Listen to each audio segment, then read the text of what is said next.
가면은 하나님의 가족 공동체 두 번째 특징이 뭐냐? 묵묵히 일하는 자의 가치를 인정받는 공동체예요. 이게 무슨 말씀이냐? 저는 오늘 본문을 읽다가 참 감동이 되는 한 부분이 있었는데요.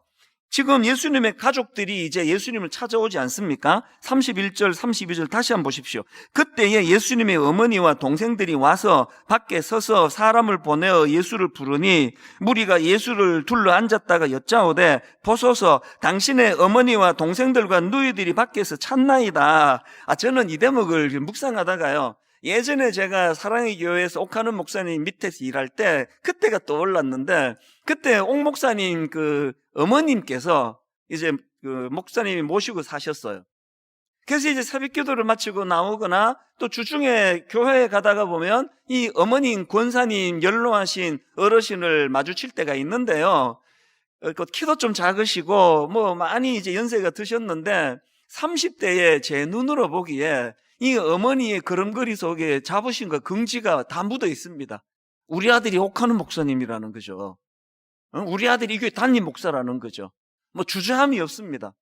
그걸 볼 때마다 사실 좀 부러웠습니다. 우리 엄마 생각도 나고 그래가지고.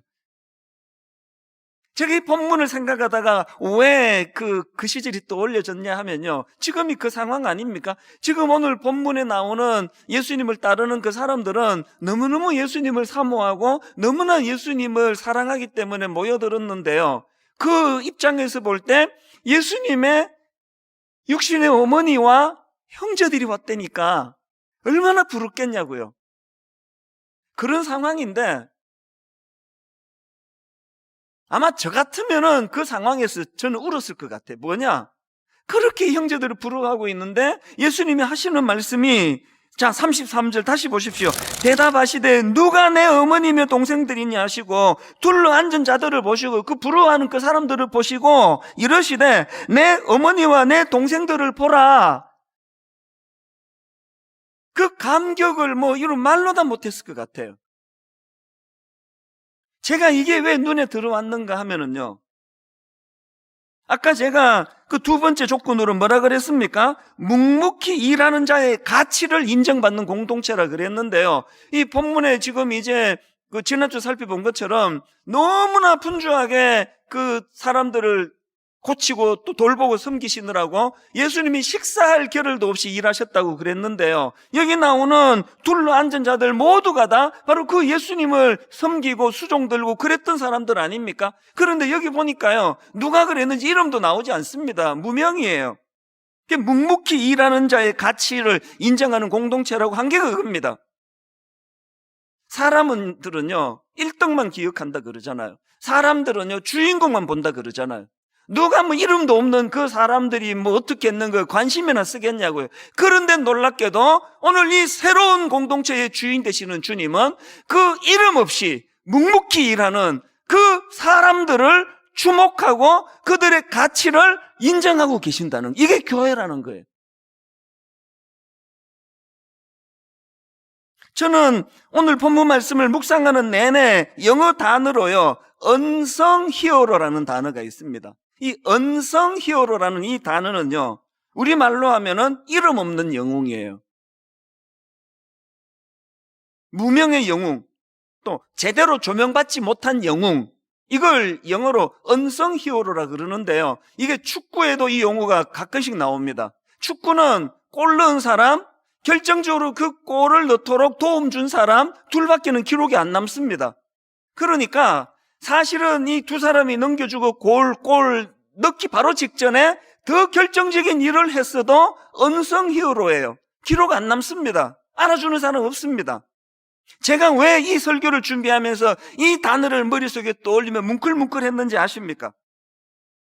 하나님의 교회 공동체는 담임 목사만 기억을 해요. 지난 19년 동안에 얼마나 많은 unsung hero가 있었는지 아십니까? 우리 예수님의 12제자 명단 공부할 때 나오지 않았습니까? 4명만 그 사람에 대한 부연 설명이 있고 나머지는, 그래서 여러분 그 예수님의 12제자 중에 꽤 오래 예수 믿은 성도님 중에서도요 생전에 처음 듣는 제자 이름이 있을 거예요. 한번 보세요. 언성 히어로 아닙니까?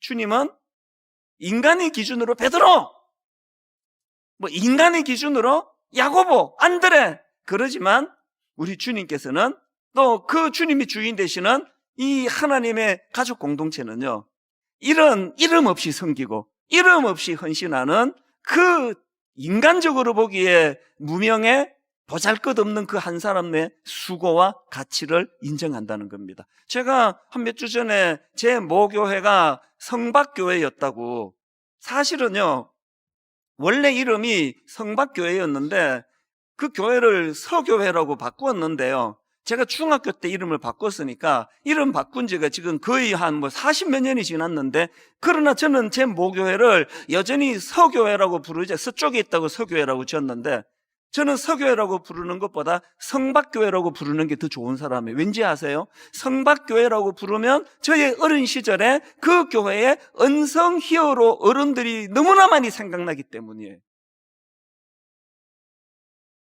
최태구 장로님, 이월희 전도사님, 하광희 전도사님.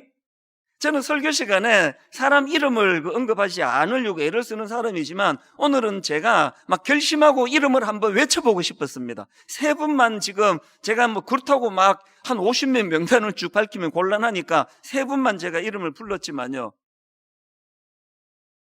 그 가난하던 60년대 70년대 그 당시 우리 최태구 장로님은 제 어린 기억에 막 엄청난 부자로 기억을 하고 있는데, 나중에 다시 생각해 보니까, 지금 와서 생각하니까 그 시절에 부자면 얼마나 부자였겠냐고요. 그런데 제 기억에 그 가난한 사람들이 덕실덕실거리던 그 교회에서 어떤 성도가 너무너무 어려워서 너무 급해서 장로님 지금 이거 조금만 돈 좀 빌려달라고 그럴 때 한 번도 거절한 적이 없는 분들은 기억하고 있거든요.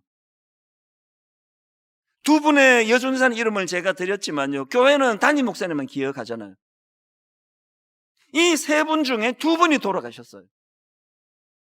제 마음에 언성 히어로, 누가 이 지나간 어른들 이름을 기억하겠습니까만, 오늘 저는 하나님의 가족 공동체는 이런 분들의 귀함을 인정해 주는 곳이라 생각합니다. 오늘 교회에 분당 우리 교회 개척 초기에 너무 마음이 아팠던 게요, 너무나 많은 바로 그 예전 교회에서 교회를 위하여 온 정성을 다 바치고 물질을 바치고, 그렇게 하고 그 교회에서 모함을 당하고 쫓겨나고 그 교회에서 상처를 받고 쫓겨나고, 그런 분들이 너무 많이 오시는 거예요. 누가 그들의 눈물을 닦아줄 거냐고요? 주님이 닦아주세요. 주님이 그 가치를 아세요. 이들이 내 형제라고. 하나님의 가족 공동체는 이런 이름 없이 빛도 없이 드러내지 않고 주를 위하여 눈물로 헌신하는 그 사람들의 가치를 인정해주는 특징이 있다.